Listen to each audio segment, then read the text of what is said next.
The Allied invasion of Normandy is regarded as one of the most important military endeavors of World War II for the Allied forces. It's also the largest combined military operation in history, landing a combined force of 170,000 troops, Americans, Brits, and Canadians, including about 150,000 foot soldiers and 24,000 paratroopers who were dropped behind enemy lines. Most people know about D-Day on June 6, 1944, but not many are aware of the actions and actors behind the scenes that made Operation Overlord possible. In today's video, we'll look at the D-Day master plan and the key players behind the scenes who made the invasion a success. To see more videos like this, like and subscribe to the Before Now channel. Also, click on the notification bell to be alerted whenever we release new videos. By 1942, Eisenhower and Churchill had agreed that another front needed to be opened and that it was time to liberate Western Europe. In fact, it was already general knowledge among the higher-ups in the military. This wasn't a question of if, but where and when. By 1943, Normandy in northwestern France became the focal point, and this is where the story truly began. Normandy was the most obvious choice, although Calais was also considered. However, the Allied forces chose Normandy for several important reasons. Normandy featured a large stretch of beach over 80 kilometers long, providing ample space to land men and equipment. It also provided access to important ports such as Cherbourg and Caen. Last but not least, it offered a significant area for a southward thrust of the Allied forces into France. The Germans were already being fought to a standstill in Russia and had failed to break Britain as they had hoped. Although the German war machine was in decline, it remained a formidable force. As the world superpower at the time, no country wanted a direct face-off with Germany. The time had come to break the German war machine, and the first step was opening a second front to liberate Western Europe. This operation was codenamed Overlord, with Normandy as the chosen venue. The assault was to be an amphibious operation of unprecedented scale, requiring months of meticulous planning to ensure success. It was well known that there would be a new theater of war in Western Europe. Both the Allies and the Axis knew this. However, to maintain an element of surprise and minimize casualties as much as possible, a bold plan was devised, a series of deceptions aimed directly at Hitler. The objective was to spread Hitler's forces thin, ensuring that the men at Normandy would face fewer opponents. Here was the master plan for the attack. The amphibious landing of men on the beach would be the main assault, involving American, British, and Canadian elements. The night before, paratroopers would be dropped to neutralize key objectives such as roads, rail lines, communication lines, key bridges, and supply trains. This was to ensure that Hitler couldn't reinforce his defensive positions on the beach. Bombers would precede the paratroopers, dropping bombs along the German lines and using the ensuing confusion to screen the soldiers being dropped. To execute this plan successfully, meticulous planning and great coordination and logistics were required.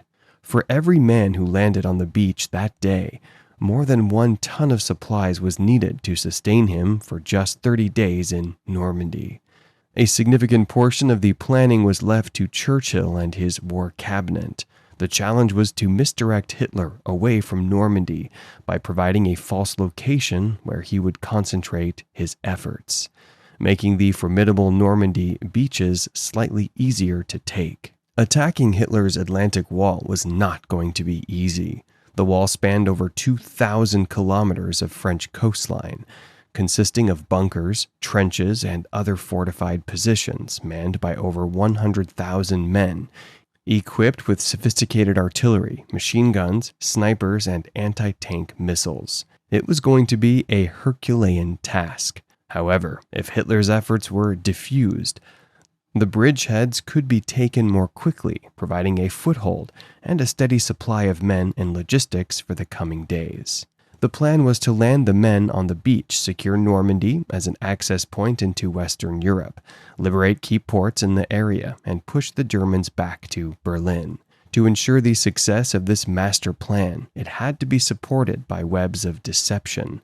This plan was called Operation Fortitude. John Bevan, a member of the Prime Minister Churchill's war cabinet, came up with a masterful plan to deceive Adolf Hitler. For the success of Operation Fortitude, an ultra-secret department was created by the British Prime Minister, and John Bevan was put in charge. The department's job was to devise a plan to deceive Hitler about the details of the invasion. The plan was to divert Hitler's attention away from Normandy to another location where he would believe the attack would come. First, they sent the Germans fake intelligence showing that the Allies were planning a major action at Pas de Calais and allowed the Germans to intercept these reports. Then they began gathering equipment in the Kent region of southeast England, just across from Calais. Tanks, trucks, landing crafts, guns, and other military equipment for a large army, about 40 divisions, were amassed. All this equipment was made from inflatable rubber toys, manufactured in the US for this purpose. They looked real and could only be identified as fake upon close inspection. When the Luftwaffe came from reconnaissance, they found evidence of a large force preparing for an attack. An Army unit called the 1st U.S. Army Group, or FUSAG, was created to handle this task. Though fictitious, it needed a real leader, and General Patton was named to head this force. The Germans feared Patton the most, so he seemed the best man to lead this fictitious army. Pictures of General Patton inspecting his new equipment for the Second Front were published in English newspapers. The bait was ready, but they had to ensure Hitler took it. A Spanish spy codenamed Garbo, whose real name was Juan Pujol, worked as a double agent for the British and Germans. He was the last piece that connected the deception. Garbo came up with a simple yet brilliant plan to feed the necessary intelligence to the German high command. This was done through a network of spies he controlled, all imaginary, whose sole purpose was to ensure Hitler took the bait. This was closely related to his life's work, which was to bring the German war machine to its knees. Having seen the effects of dictatorship in his home country, Spain, he could only imagine how much worse it could become if the powerful Hitler conquered Europe. He used his skills as a double agent to contribute to this effort. Calais wasn't the only fake front. There was also one in Scotland where massive equipment buildups gave the impression that the new front would be in Norway. Hitler took the bait and stationed a formidable defensive force at these fake fronts, leaving 50,000 men to defend Normandy Beach against a force of about 170,000. By the evening of D-Day, the Allied forces had achieved their initial objective, taking the 5 beachheads. The next objective was for the 5 units to link up and head inland together.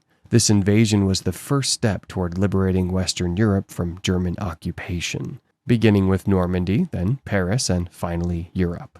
After 85 days of intense fighting, Normandy was finally in the grasp of the Allies.